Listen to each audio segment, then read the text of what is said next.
Sir మాది జానకపురం, మా బిడ్డ జానకపురం ఇచ్చినాం, కాలరెక్కలు ఏమే వికలంగా తీసుకొచ్చినాం. అక్కడ భూమి అమ్మకొచ్చి ఇక్కడ కొన్నాం. కంకణాల కృష్ణమూర్తి భూమి. మాకు వాగులు వంపులు అప్పుడు చూపించాలి, ఇప్పుడు గీతగా కొనమని చెప్పిండు. ఇప్పుడు వాగులు వంపులు అన్నీ చూపించి కొనమని ఇబ్బంది పెడతాడు. పోలీసు వాళ్ళు చెప్తే ఏర్లో పెట్టిండు, వేలేరు పోయినాం, వేలేరులు ఇండ్లే. దరవసార్లో పెట్టిండు, దరవసార్లు ఇండ్లే. మళ్ళీ కోర్టుకు కూడా పెట్టిండు, కోర్టుకు కూడా పోయినాం. వాళ్ళు వచ్చి చూసిపోయారు. చూసి వాగు కొనడానికి మీకు అధికారం లేదు, కొనొద్దు, నీళ్ళ వాగు ఎట్లా కొంటారని చెప్పిపోయారు పోలీసులు. గింజలు పెట్టుకోమంటే గింజలు పెట్టినాం. 10 మంది 10 బస్తాలు తెచ్చి పెట్టినా. పోలీసులే గుంటకు వచ్చే ముంగట మళ్ళీ ఓనాడు వచ్చి 4గురిని తీసుకొచ్చి కూలలో పెట్టి 4గురిని తీసుకొచ్చి ఓనాడు గింజలు పెట్టిపించిండు. మళ్ళీ నిన్న తెల్లారంగా వచ్చి మొలకలు వీకి బాయిలో పోసిండు. బాయిలో పోసిండు. మా బిడ్డ పరిస్థితి ఏంది, కాళ్ళెక్కలు మా అల్లుడు కొడతాడు మా బిడ్డను. 2 పిల్లలు వాళ్ళకు ఇక వికలాంగు. సార్ మీరు ఏ న్యాయం చేస్తారో చేయండి, నా బిడ్డకు దేవుడు అన్యాయం చేస్తారా, మీరు అన్యాయం చేస్తారా, మీరు ఎవరు చేస్తారు, ఎవరిని ఆదుకుంటారు. నేను ఏదో తీసుకొచ్చుకున్నందుకు మమ్మల్ని గోస పెడతాడు. మేము పైసలు కడతాను అంటాను, 2 ఎకరాలు రిజిస్ట్రేషన్ చేయమంటాను.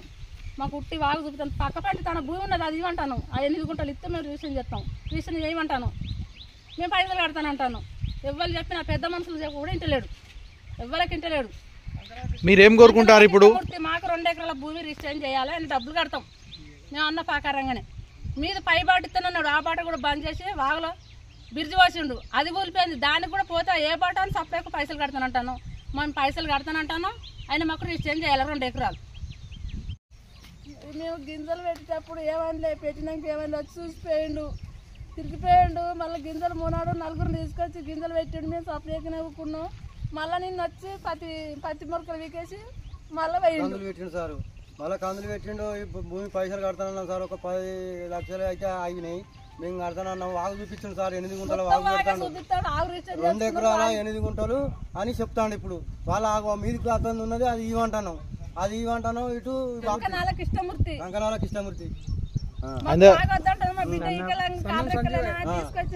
సంజీవులు అంత పేరు సంజీవులు అని కార్యక్రమాన్ని తీసుకొచ్చుకుంటే ఏదో అలా భూమి అమ్ముకొచ్చుకున్నాం. మమ్మల్ని ఇంత ఇబ్బంది పెడతాడు. ఎప్పుడు కొన్నారమ్మా మీరు? ఇప్పుడు సంవత్సరంన్నర అయింది. ఇప్పుడు ఏమంటాడు, పైసలు అసలే నాకు 2 ఎకరాలు 8 గుంటలు వాకు కంచి కొనాలి మీరే, మళ్ళీ వేరే వాళ్ళు కొనరు, మీరు కొంటేనే కొనాలి.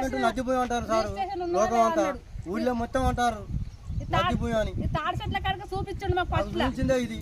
మళ్ళీ ఇప్పుడు వాగు పెడతాడు. వాగు వద్దని మేమంటాను. బోరు బాయ్ అని చెప్పిండు, 2 మోటార్లు అని చెప్పిండు. బాయి బొంద బోర్ల మోటార్ బోర్లో పడిపోయింది. మీదకెళ్ళి పైకెళ్ళి బాట ఇస్తానన్నాడు, బాట బంద్ చేసిండు. వాగులో బిర్జి పోసిండు. వాగు బాట అందుకెళ్ళి ట్రాక్టర్ వస్తలేదు, జేసీబీ ఏదో వస్తలేదు. అందుకెళ్ళి ఏదో ఒప్పుకున్నాం. వరకు ఒకసారి బిర్జి కూలిపోయింది, అట్లా కూడా ఒప్పుకున్నాం. ఏదో ఒప్పుకున్నాం. ఇదే భూమి ఇస్తే మేము సప్లేక ఆయన డబ్బులు ఆయనకి ఇచ్చి మాకు రిజిస్ట్రేషన్ చేయమంటే ఎత్తలేడు. ఆయన పైసలు మేము కడతానంటాము. కట్టడానికి ఎన్ని పైసలు ఇప్పటిదాకా కట్టినమ్మా? మేము 38 లక్షలు కట్టినాం. ఇంకెంత కట్టాలి మీరు? ఇక 24 లక్షలకు ఎకరం లెక్క రాదు. ఇంకా 9 ఆయన రాసిన రైటింగే, ఇంకా ఎవరు రాయలే మాకు. ఇక్కడ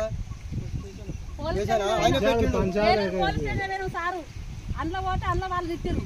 మళ్ళీ దరసరలో పెట్టిండు, మళ్ళీ దరసర వాళ్ళు తిట్టిండు, మళ్ళీ కోటు పెట్టిండు. మళ్ళీ కోటు కూడా పోయి వచ్చినాం.